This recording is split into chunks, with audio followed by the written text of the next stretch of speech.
Hi, everyone. Welcome to the Divorcing Religion podcast. I'm your host, Janice Selby, registered professional counselor and religious recovery consultant.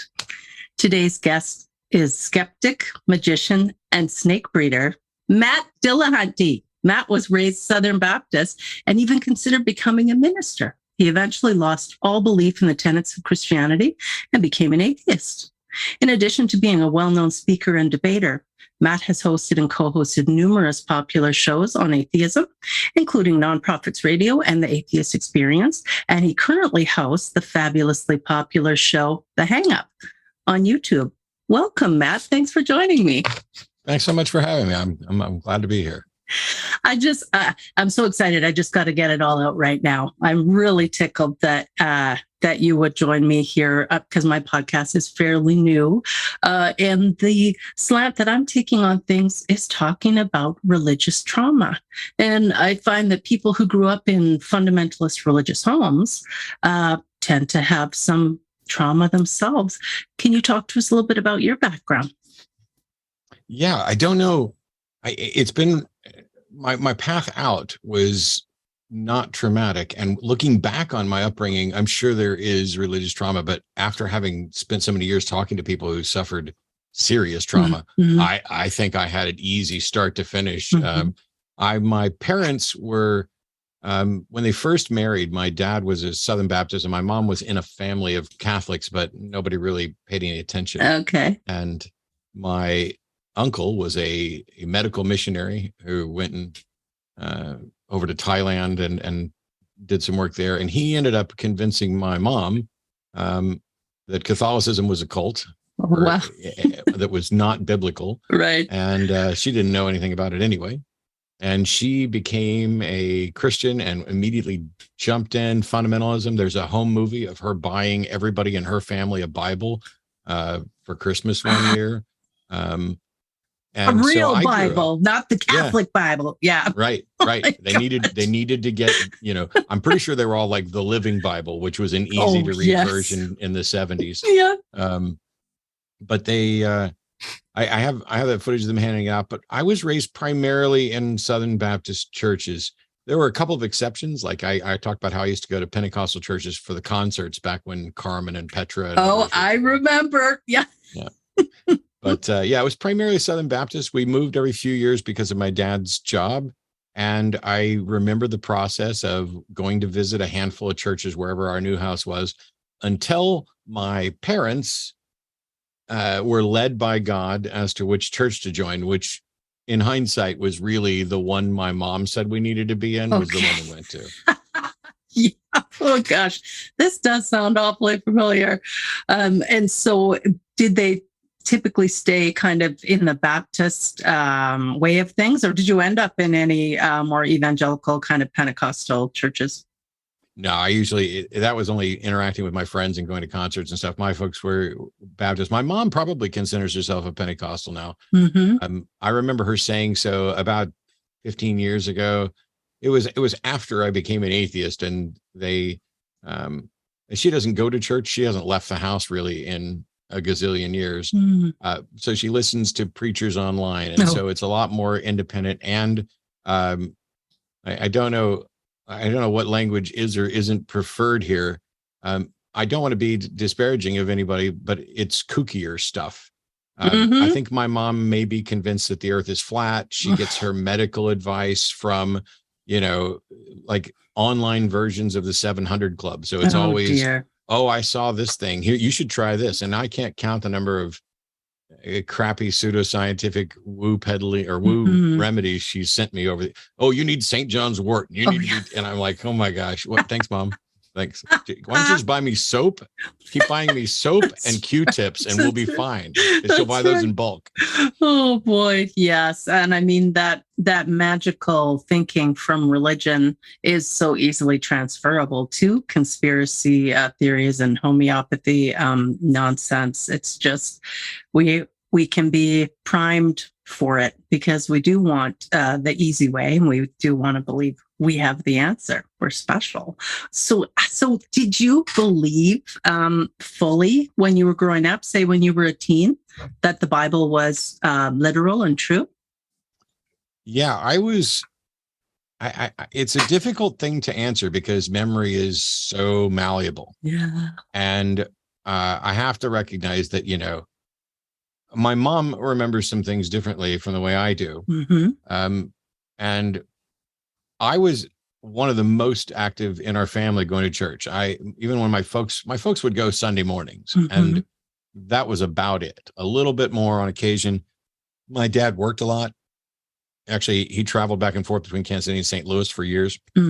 And I would go as a teenager, especially once I had friends in the church. And even though I went to a high school with 900 plus kids, most of my friends were from the church group. I was active in that youth group. And by the time I was 16 and driving around, I was in church Sunday morning, Sunday night, Monday night visitation, Wednesday night service. I think Thursday nights were youth group. And then some Friday and Saturday nights, that's when you'd have, the lock-ins of the mission trips or go out and work in churches. That was my life. But I have to admit, it was a lot about being with my friends. Sure. It's not like I was interacting, except for visitation on Monday nights where we would go out and visit the people who stopped at the church. I didn't spend all that much time kind of like witnessing or sharing my faith. I was kind of just surrounded by a bunch of kids who were all in a cycle. And the cycle in the youth group was you would become slightly more secular for a little bit, and you'd be interested in a different kind of music, and maybe you were going a little further on dates than you had before. And then they would have a big, youth thing and convince everybody that you're just terrible and you're never going to live. So then you rededicate your life to Jesus, and you do this cycle over and over again where you're constantly, oh, I'm back falling. Please forgive me, God. I'm back falling. I haven't been living up to your standards. And then you get, rededicate again and start over. And I did that all the way up until I left for the Navy at 18, right after I graduated high school. And so when you left for the Navy, you were still thinking that this was most likely true? This was the truest thing that you'd been exposed to, or how were you starting to doubt at that point? Oh, no, it wasn't any doubt till I was till I was probably 30. Oh, wow. I'm sure there were doubts, but it's like when I'd raise questions, it's so authoritarian. Yeah. That my uncle, who was the medical missionary, was the most spiritually wise person in the family. And so when I had questions that mom or dad or a pastor couldn't answer, they would send me to him. And that continued. Well, it continues kind of up to this day. Although they don't direct me to him anymore. He occasionally will call me or send me a book, or he's the one who kind of outed me. Oh, and it was... we'll get to that at some point, but I believed, but I'm not sure. It's very difficult for me to figure out which parts I believed most sincerely. Like when I was a fan of science, and so I understood just the basics of evolution. And I think my parents' view was not very well informed, and so I don't think they pushed back on this creationism versus evolution. To them, God created everything. How he did it didn't matter. Sure. If things evolved, it didn't matter. It was just like, and I found out recently, I didn't know this until just a few years ago. My mom reads her Bible all the time, spends all of her free time crocheting and doing Bible studies and everything else, knows absolutely nothing about the Old Testament. Oh, you're kidding. Just completely New Testament. 50 some odd years as a dedicated fundamentalist Christian, does not pay any attention, just dismisses the Old Testament. When we got into arguments later and I brought stuff up, she's like, yeah, but that's the Old Testament. Jesus fulfilled what do you think the Old Testament is? Yeah. But yeah, it's hard for me to pin down what I did and didn't believe. I definitely believed that God existed, that Jesus was God incarnate and part of the triune or the Trinitarian view, which made no sense to me ever. And yet it's one of those things where it's like, when I push back on it with pastors saying, I don't understand this, they're like, you're not meant to. You'll understand it when you get to heaven. God will explain it to you when you get to heaven. Oh, God's ways are higher than our ways, Matt. That's right. Those answers just don't cut it anymore. But at the time, yeah, I mean, that's part of what kept me believing for so long. And also, they encouraged, they made it feel like it was okay to ask questions, but not okay to question the answers that you got from those questions. Yes, that's right. So it's like, yes, we encourage you, please, if you have doubts, if you have insecurities, please come up and talk to Brother John this weekend. He will set a time for you. And when you go in and you say, hey, I don't understand why infants get cancer. Mm-hmm. And they'll give you an answer. And no matter how good or how bad it is, the expectation is that that's where the conversation ends. There's no debate, no discussion, no evidence presented ever. It's just, here I am. And by the way, I'm only telling you my understanding. I'm a flawed human being just like you are, Matt. We'll all find out when we get to heaven. And I asked one of them one time, how do you know that? Where in the Bible does it say God's ever going to tell you anything or answer any of your questions? I didn't read that anywhere. Mm-hmm. What makes you think you're going to understand him? Well, we just trust that God's good and he'll tell us what we need to know when we need to know it. Wow. I got so tired of that, but I kept believing because the option to stop believing didn't even really enter my mind. Everybody believed, and anybody who didn't was just somebody that we needed to reach out to. That's right. Mm-hmm. So then at what point did the options and the doubts kind of really start creeping in? Yeah, I was in the Navy for 8.5 years, and that exposed me to some people who didn't believe the same things I did, but I was still a Christian. Mm-hmm. I didn't really care about it that much. Okay. And so even on my dog tags in the early years, it said Baptist. The last couple of years, it said no religious preference. I still believed. Mm-hmm. I just wasn't involved. Like I wasn't going to church. Right. I was living just pretty much a normal secular life. And I wasn't sure what I believed anymore. But when I got out of the Navy, I went to work and I moved to Austin, and I went to work in the tech industry, and I focused on my job and I focused on living my life. And I went out and, I went to strip clubs and hung out with my friends and all that stuff. And then in around 2000 or so, I lost my job, and I actually lost it because I did it too well. Oh, no. I got a lot of projects done early, and that's when they decided they need to cut headcount. So they brought me in and they're like, we really love what you've done, but we don't have any work for you for the next 6 months. We have to cut headcount. And that means that your job's the one that's expendable. Wow. And they just gave me a severance package and let me go. Mm. And after 4 years of working at Dell, and I went home and I thought, I've been raised, if you have a good work ethic, mm-hmm. If you're loyal, that's how you keep a job. And I should have known that was BS from the beginning, because my dad worked for the airline and we moved every 5 years in order for him to keep his job. And he lost his retirement 2 or 3 times. And TWA went bankrupt, and then American went bankrupt, or US Air or whatever. Mm-hmm. And so I should have known that was the case, but it really hit me hard.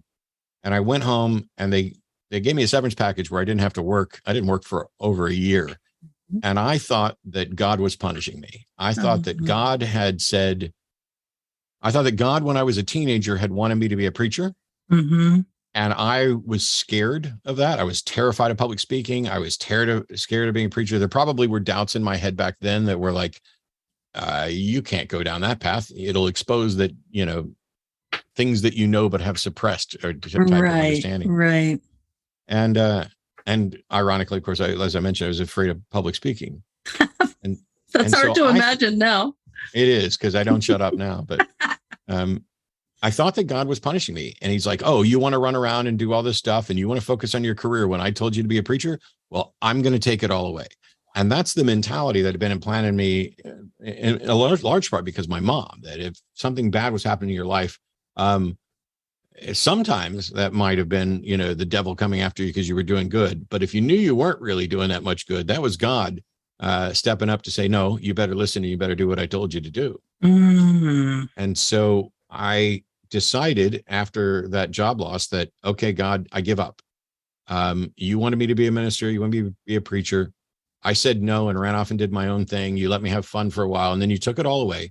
Mm. And so now I will do that. And I spent a year and a half, pretty much, in my house.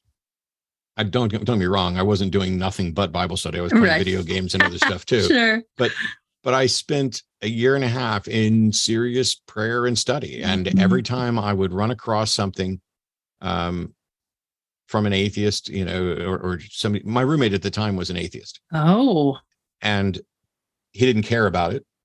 It didn't impact our friendship, and he didn't have any real thoughts or input. But I was like, if I'm going to be serious about this, I need to figure out how to convince an atheist. And that backfired spectacularly. Oh boy. So was that your relationship with your atheist roommate? Was that one of the stepping stones then to you recognizing that Christianity was not true? Yeah. And the funny thing is, he didn't really have anything to do with it. I mean, I'm still going to give him credit, and we're still friends and everything else, but we never had a conversation. Mm-hmm. It was all me privately preparing to have the conversation, where I kept coming up. I was like, what kind of things are atheists going to say? And the more I looked into it, the more difficult it was to come up with any sort of response to stuff. Mm-hmm. And I even went to my uncle, as I had done many times. And I was like, hey, I've got this roommate's an atheist. And I really want to, I don't want to get to heaven and have God say, hey, here's a guy who you lived with, who you love like a brother. And he's burning in hell now because you didn't do what you were supposed to do. Mm-hmm. And my uncle was like, well, ask him where he gets his morals from, because without God, there's no such thing as objective morality. Oh boy. And I knew nothing about anything at that time. Right. And I was like, oh, that's brilliant. And I left and I went and studied. And the nice thing is, I didn't go to my roommate and ask him that question. I was like, okay, what sort of answers could he potentially give? Mm-hmm. And I spent a lot of time studying this, and it all crumbled. And I realized what an absolutely ridiculous and weak, terribly weak argument that is. Mm-hmm. If you study this stuff at all. And so here was the guy who was the most spiritually wise person in our family, mm-hmm. who everybody looked up to. And when he was also the one that, found out that I was out after I was doing the show. And I kid you not, he called and challenged me on it. And all he had was Pascal's wager. And I was like, I always looked up to you as the smart one, as the wise one, as the college educated one, as the one that, understood theology. And he's a medical doctor. He's retired now. Mm-hmm. And it was, no offense to him. I mean, I had put him up, my mom had put him up on a pedestal, sure. is what happened. And I went along with it. And then I realized, oh, he doesn't know any more about this stuff than I did. Mm-hmm. He doesn't know any more about this stuff than mom and dad do. They just all bought into it and believed mm-hmm. it. Yeah. So they have their feelings about it. They feel like it's true. Wow. So by then, were you were around 30? That you were recognizing, oh no, this actually doesn't hold any water. Yeah, around then. I remember one day my roommate and I, we worked at the same place at this time. And so we would carpool to work.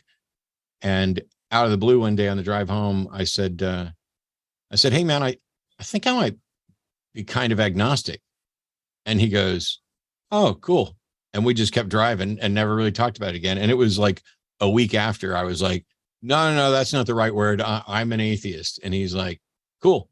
And that was it. I mean, after I got involved with, atheist experience and other things like that, he was, supportive, but he's one of the atheists that's actually just off living his life. He does, fitness competition stuff and charity stuff. And he works his job, and he's got a wife and stepdaughter, and, that's where his thing is. It's one of those, he was never so, like I say, I'm doing penance, even though penance is a Catholic thing and not a Baptist thing. Right. And that I spent so much time in it trying to convince people that Jesus was God, that now I feel like I owe it to myself and everybody else to kind of counter that. And he doesn't. He's actually living his life, which is great.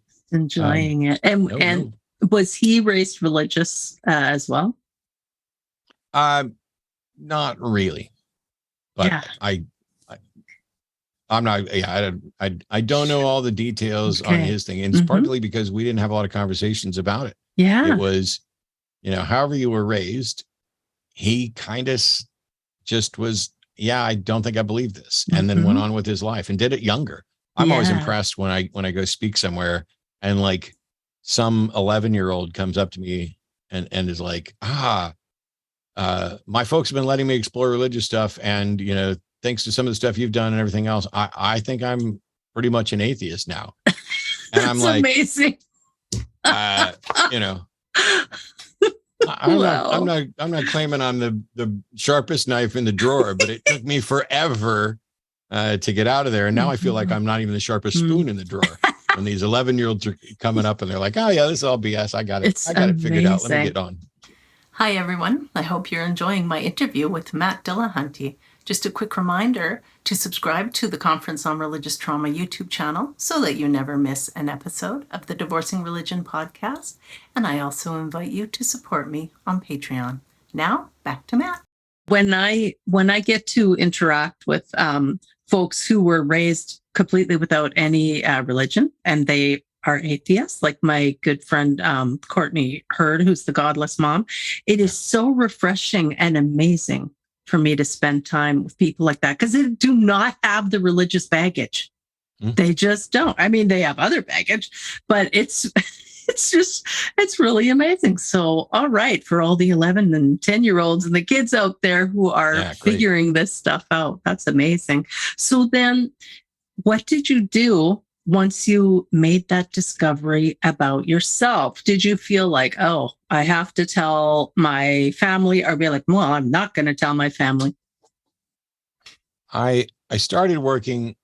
I wanted to study it more. I wanted to be better. I wanted to find a way to explain it to my folks. And in particular, I started outlining a book that turned out to be, and I never finished any book, still haven't, but it was basically going to be, I want to explain this to everybody in a way that my parents would understand. Yes. And that was the book I started working on.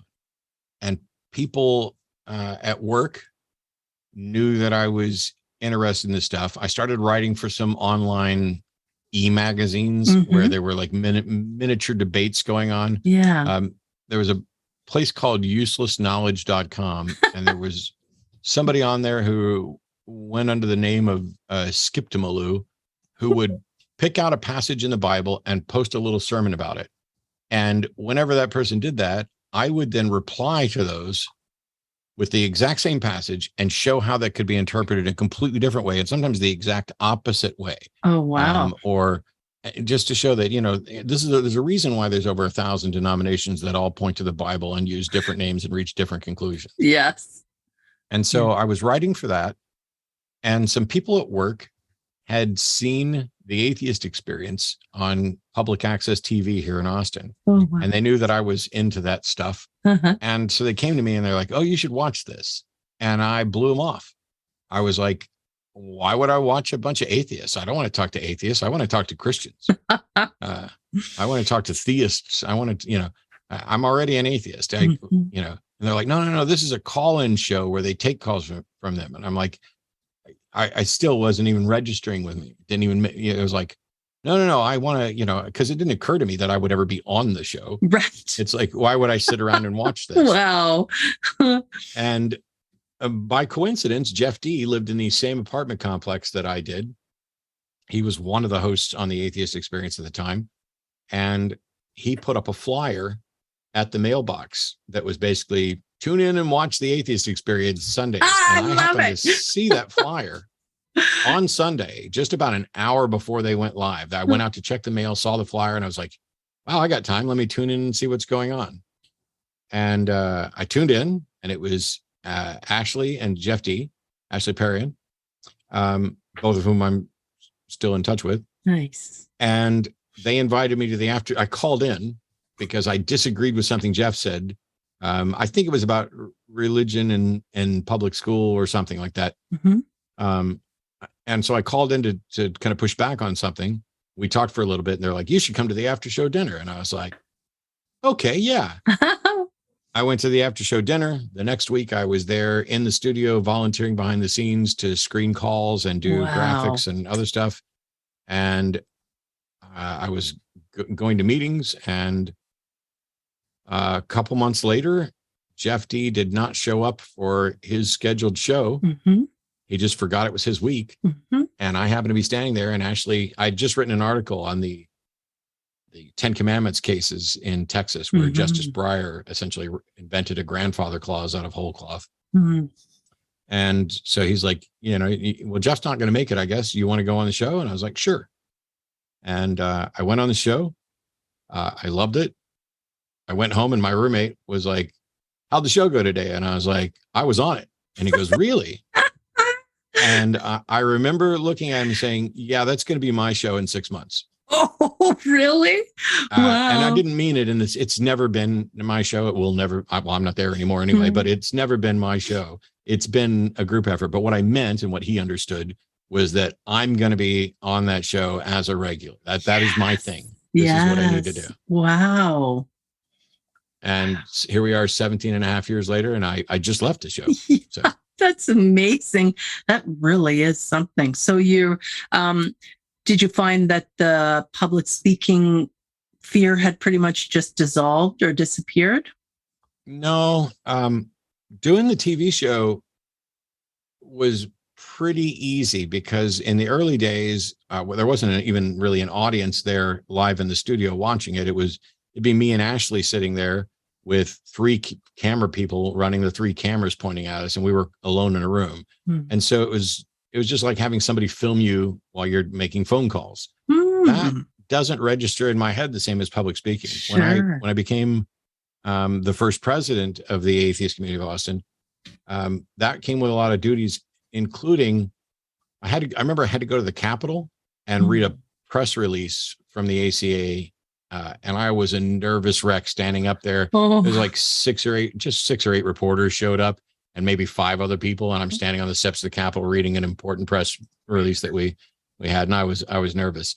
And then I gave a couple of lectures to the group because we had our monthly lecture series. And I did a couple of those. And all of a sudden I realized it didn't take long. But I realized that if you're being yourself, if you're being honest, if you're not trying to BS anybody, public speaking is really easy because you can't control whether or not people end up liking you afterwards. You could be the nicest person or the meanest person, and there's still people that are going to absolutely love you and absolutely despise you. And I was more interested in, am I being as good of a representative for the arguments and objections as I can be? Am I providing information that might help some people? And I'm never going to make everybody happy. And if somebody else wants to do it, has a different way of doing it. If it's better, it's better. But it just got to the point. I mean, I'd been a magician since I was a kid, so I had performed in front of people, but I was always nervous. And now the only time I'm nervous at all in front of a crowd is if I'm doing a magic show and I'm introducing a trick for the first time. Because that's when it's almost certainly going to go wrong. Oh no! The do rest you of still it, do you that? Prepared for. Do you still do magic? Oh, I love it. Yeah, before COVID, I did a 10-city tour in Canada with my Magic and Skepticism show, which is basically a lecture that teaches principles of skepticism through a magic show. And then so I did 10 cities across Canada, then I did 10 across the US. And we were getting ready to go do Europe. And then COVID basically locked me in the house for a couple of years. Did you make it to British Columbia? Oh, many times. I've done both. I've been to Vancouver probably 6 or 7 times. I did events there with Dawkins. I did a magic show there with Sean Farquhar and Mary Hatfield and James Randi. I did an event there with Tracy Harris and Sarah Hayter. How cool. I was there at the Chan Center about 4 different times, including I was in the big theater doing an event, and Jordan Peterson, who had just come to prominence with his BS, was in the small room off to the side, and his dressing room was over behind me. And somebody was like, "Hey, you know who's over there?" And I was like, "Who's that?" And they said, "Jordan Peterson." And I was like, "Who's that?" Yeah. And so they told me what was going on, and I was like, "Oh yeah, I think I heard something about that." So it was funny. But yeah, I love BC. Chan Center's great. And nice. I did a show out. I did a couple in Vancouver, a couple in Victoria Island. Cool. Right on. Well, how did it go then? How did your family find out? You mentioned earlier that your medical missionary uncle kind of outed you. Yeah. I was, I had started doing the Atheist Experience. And I don't know if I was the regular host yet or not. I may have just still been a co-host. I think I was the regular host by the time this happened. I was working on, covertly. I'm on TV every Sunday with my real name, talking about all this stuff and taking live calls. And my parents had no clue.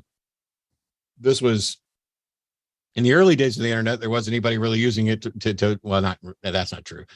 My parents weren't using it to find anything out. And Sure. now there's so much of everything. It's unlikely you're going to stumble across somebody, That's true.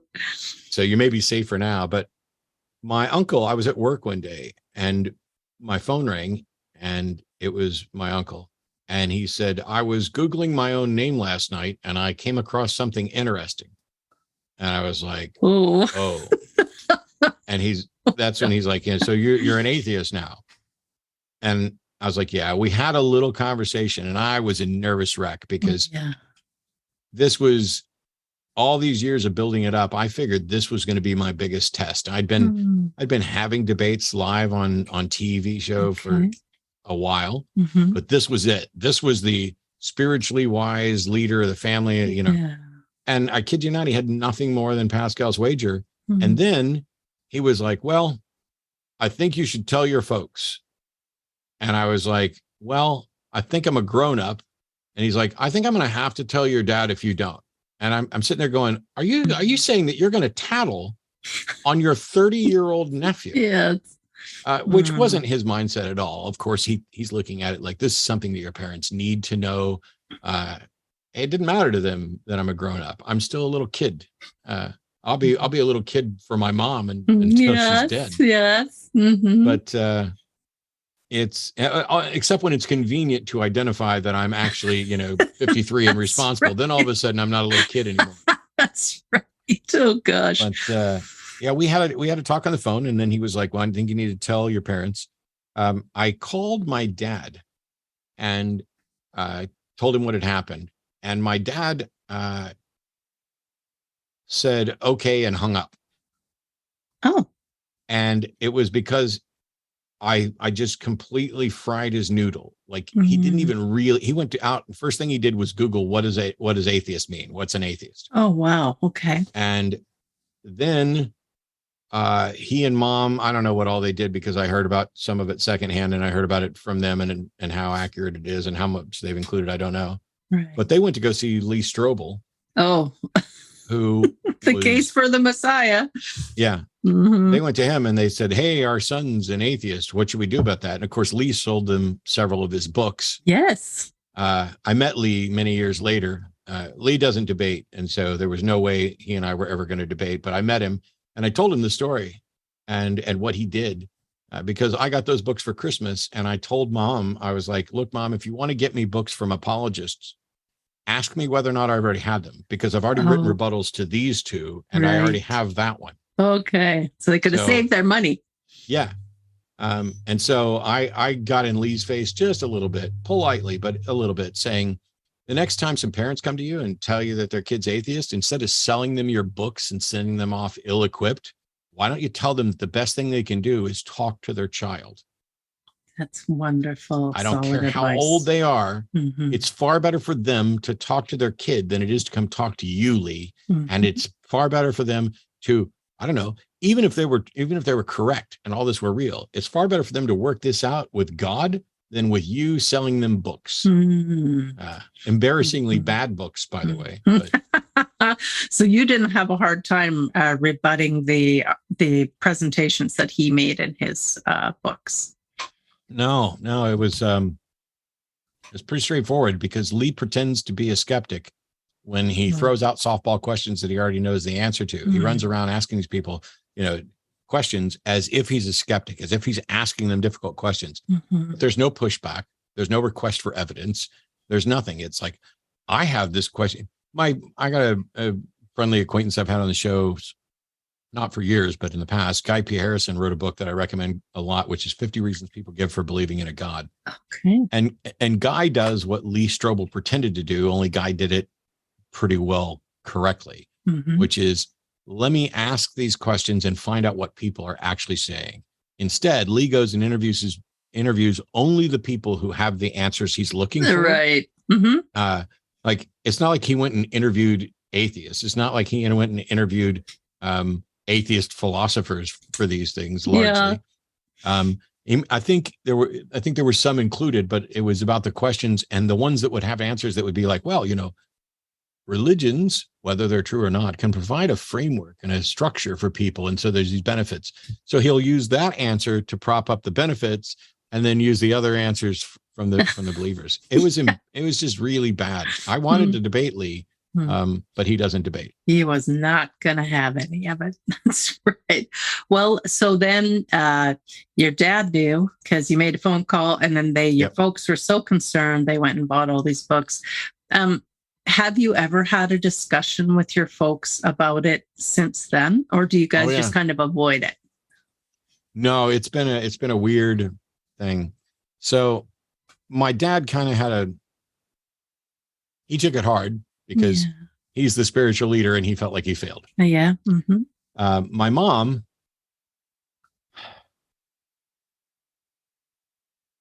I've said it before, so I'll just say it. My mom, I don't find to be particularly well grounded in reality sometimes. Mm-hmm. And she played it up like she was ecstatic that this was answered prayer. And her reason for saying this was answered prayer is she said, I've been asking God, what's wrong with my son? What's wrong with my son? What's wrong with my son for years? And today he told me that what it was, it's you're an atheist. And so that's what I've been seeing that was wrong with you. Because they respun some stuff, because I walked down the aisle at the age of 5 at a revival at Gashland Baptist Church in Kansas City, Missouri, with Brother Moody there, and accepted Jesus into my heart. Right. And according to them, they went and talked to Brother Moody after this and said, is this possible? Is it possible that a 5-year-old could actually have a sincere, conversion, understanding, et cetera? And Brother Moody's like, you just have to wait and see. God's the only one that knows, but you have to nurture it. So it was a great answer that would be correct in almost every circumstance anyway. You want to find out what the answer is, you got to wait and see. You got to get more evidence. Yes. But evidently, my mom's been wondering what's wrong with me my entire life. And when she found out I was an atheist, that did it. And we didn't talk about it much for a while. And then one time my mom wrote me a letter, an email, a long one, that was just titled From a Mother's Love. I haven't looked at that in a gazillion years. Yeah. I should look in my Gmail and see if I can find that right now while I'm talking about it. But it was this big long thing of, your mom wouldn't lie to you. God's real. Jesus is real. I know this. I had the same, concerns, and Jesus is real. And I remember saying, I started writing back a response, and I just went all in. I pretended as if she were just a random person emailing me, some fan of the show or whatever else. And I was like, that's BS, and that's BS, and that's and there's all this, and that's just terrible, and this is stupid, and this is immoral, and bang, bang, bang, bang, bang. And when I got to the end, because I sat there for hours typing up this email, I got all the way down to the end, and I'd been through absolutely every point, and I clicked send without proofreading, without anything, because I knew if I went back and through it, I would soften it and take it easy on my mom. And it was, I thought I had ended my relationship with my mom. Oh, wow. Oh, boy. And the email that I got back was, oh, you're just like me. I had all those same questions and concerns, but Jesus fixed it all. And then the follow-up email was, but we can't talk about this because it made your dad uncomfortable, and he has forbid me to ever speak to you about this again. And I replied back with, if I didn't already despise your religion, the fact that dad can forbid you to speak to me about anything ever would already do it, whether there's a God or not. The notion that a husband can force his wife to not talk to their child, it's just vile. Yes. So now you just largely don't talk about it. Well, we didn't for a long time. Then just before, well, around we talk about on occasion, Mom would still send me, like, I got birthday cards saying we're praying for God to stop you no matter what the cost. Oh, yes. Yes. I got birthday cards. As a matter of fact, there may be one here in my Bible. It was out in the truck. Yes, here we go. This is always around. This is the card. Oh, yeah. I think this may be the one we're praying for God to stop you, whatever the cost. Yes. It starts with Hebrews 12. And then it's, don't miss the blessing. God will not always let you come to him. He closes doors. I pray for your salvation. So the joy that was in my heart on the day you were born will return again. I know God exists and is God. I've had personal attacks by demons after following Christ by faith. Wow. I didn't even notice that she spelled attacks wrong. Anyway, if the demons are real, so is God. I know you've not experienced attack because they already have you where they want you. I pray God will reveal himself to you so you will know him. I will also pray that your preaching of the devil's lies will be halted no matter what the cost, and no matter what the cost is underlined. Wow. And then love dad and mom. And this is my birthday card, not just a card. This was my birthday card. Oh my gosh. I think this was probably my 40th birthday card. I got another one on my 50th birthday card, and I called them and said, don't ever send me anything again. I read that one in full out on the show. Was it a similar sentiment? It was worse. Yeah, it was worse. So and sad and upsetting. Then we had one 6-hour conversation around the 2016 election that started with talk about Trump, and then turned into a lot more. And since then, we don't talk about it. So you still have contact with them, but I talk to them every couple of weeks now. Do you have siblings as well? Yeah, my brother is my favorite person in the world. We are inseparable, and the extent to which we agree or disagree on things doesn't really matter. And when I had triple bypass back in December, he came down, took off from work, stayed here, and helped Arden take care of me while I was recovering for a while. Wow. He is a wonderful person who's raised 2 great kids. And nice. Well, that's good. Even though, so whether or not he actually still believes in God, I really don't know, because he and I don't talk about it and we don't need to. Yeah. But he called me early when I was doing the show and said, I really wish you would not talk about mom and dad on the show, because I don't think it's fair. They're not there to defend themselves, and they didn't ask for this attention. And I was like, I can appreciate that. And so there was a period of time where I didn't talk about them specifically. I would be vague, like a family member would tell me this or whatever. Sure. And when I got my card on my 50th birthday, I read it to him, and I was like, I'm going to read this on the show. I wanted to let you know. And he's like, yeah, go for it. They deserve it. Wow. Oh, it's having the support of siblings can just be a tremendous help when we're having difficulties with our parents. And that's what I found. My brothers became atheists long before I did. I was in it for the long haul, married to a pastor and so forth.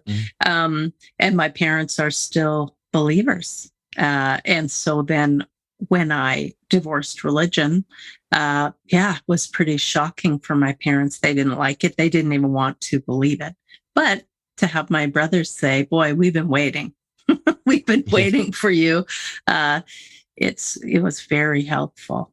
Wow. Yeah, I have some family members who are atheists, and I'm the only one who knows, because they don't want to ruffle feathers. Right. But they'll let me know, hey, I agree with you. I appreciate what you're doing, but there's no way I'm ever going to say anything. And I was like, I just thank you for telling me, because for a lot of people who find their way out, the most difficult times are big family gatherings like Christmas. For sure. Where everybody's talking about God and Jesus and this other. Well, all right, they're giving lip service to it a lot, Right. but eventually somebody will get serious for a little while. And then you're the one sitting over in the corner, completely ostracized from everything that's going on. So uncomfortable. Yeah. I'm a bit of an ass on occasion. And my family learned pretty quickly that they're free to talk about whatever they want. And while they are free to talk about whatever they want, so am I. Yes. And so if we're all in the living room and they're trying to tell kids things that are problematic, I don't always dig in, but if they cross a line where I think they're doing too much and potentially doing harm, I will correct them and I will point out, and I'll start asking questions. I don't need to be like, Aunt so-and-so's lying to you. I can just be like, how do you know that's true? And everybody stops talking. Oh, yeah. Every head turns, and then they all realize none of them are equipped to debate me on any of these subjects at all. And it would be a really bad idea to be so humiliated in front of their kids that all of a sudden religious conversations ceased. All I had to do was ask a couple questions. And I love the example that sets for the children who are present. So you're not being rude and attacking and obnoxious. You're asking a reasonable question. How do you know I'm that's way true? Way nicer to my family than I am to a random caller. I have zero patience for people who argue dishonestly. And I think some of the things that people forget is that I'm doing a call-in show. I'm not knocking on people's doors. I'm not meeting people out randomly. That's it. Yeah, people are coming to you. In their face. It's like, call me, bring your A game, and be prepared. You all know that I'm going to hit this hard, and it's not personal. If I thought people were stupid, I wouldn't waste my time. Right. If I thought that they were incapable of changing their mind, I wouldn't waste my time. If I didn't respect them as people, why would I bother? I don't sit here and try to change people's minds about which dog is the best or, which pet they should or shouldn't get. Yeah. Although you should get a snake. That's what I hear. It's really easy to say, oh, this person is, they're too brusque, or they use language that I use, or they're just a difficult. Right. Yeah. But if I said, come on, bring your A game, and you show up with, well, I had this experience that I can't prove to anybody else, and I'm not even sure what it was, but I'm absolutely convinced that there is a God who lives outside of space-time, and he's in charge of everything, and he's going to punish you, and you're absolutely wrong. Oh. And I'm like, thanks for sharing. That's an interesting opinion. Do you have anything to back it up? Yes. Oh my gosh. And I imagine the folks who are calling into you, to your show, are calling with the hope that they can convert you or open your eyes or somehow prove to you that you are wrong and your whole life trajectory has been wrong. Yeah, I think a good chunk of them just appreciate that there's a platform where they get to publicly share the gospel, because that's more important to them than actually converting anybody. Because at least from my background of Southern Baptist, it was never up to me to convert people. My job was to present the message, and the Holy Spirit would convict them. Sow the seed. That was it. Yeah. And so they want credit for sowing the seeds. I went on the Atheist show. I shouldn't do accents.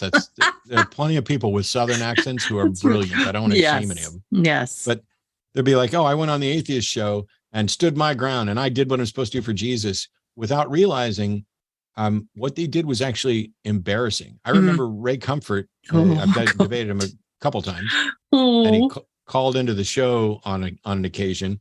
And his clip to the show is the Atheist Experience is one of the most viewed clips in the history of the show. And we sat down to do a debate, and he was like, I don't remember exactly how I phrased it, but he was like, oh, I guess I'm kind of a big deal. Like, I'm the most popular video your channel's ever put out. And I was like, yes, Ray.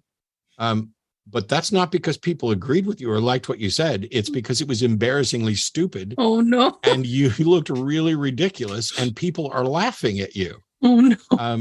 You're getting views for the same reason fail videos get views.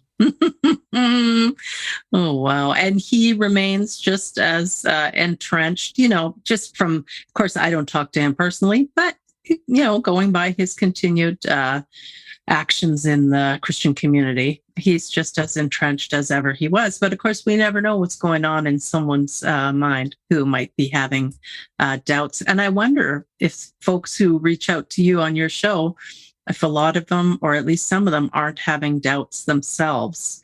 That's certainly possible. That's one of the things is that people are like, oh, you can't change anybody's mind. And I'm like, there are some people whose minds will never be changed. Mm-hmm. I don't know how to tell the difference between the person whose mind can be changed and the person whose mind can't be changed until I've had a conversation with them and they've changed their mind. Until then, they're still in this ambiguous category until the day they die as to whether or not they're not going to change their mind. That's right. And so I'm open to, talking to anybody within reason. There are some people I don't bother talking to anymore because they've proven to be dishonest, or there's a few hateful bigots who are just really, they think they've scored some points if they can attack me for things that have nothing to do with whether or not they can demonstrate their God beliefs. Right. Can you tell anything that's that you have in your sights or anything that you're working on currently? I know you've got the Hang Up show. I know you're working on some interesting things with snakes too. Any tours coming up? Anything like that? We haven't planned any tour yet. We're just now getting more comfortable. I've been to like 3 conventions this year. Yeah. And that's looking good, but I couldn't possibly book like a magic tour because that would have wiped out my savings. And a lot of people aren't comfortable still going to theaters, and I'm not sure how comfortable I am. And you got to get volunteers up on stage for stuff. So I want to be cautious there, but I'm still going to be doing the magic stuff. Still going to be teaching that skepticism and going to conventions. But yeah, Arden and I started breeding ball pythons. I actually have a python named Ray Comfort because this snake's particular morph that's visible is called the banana morph, and Ray's the banana man.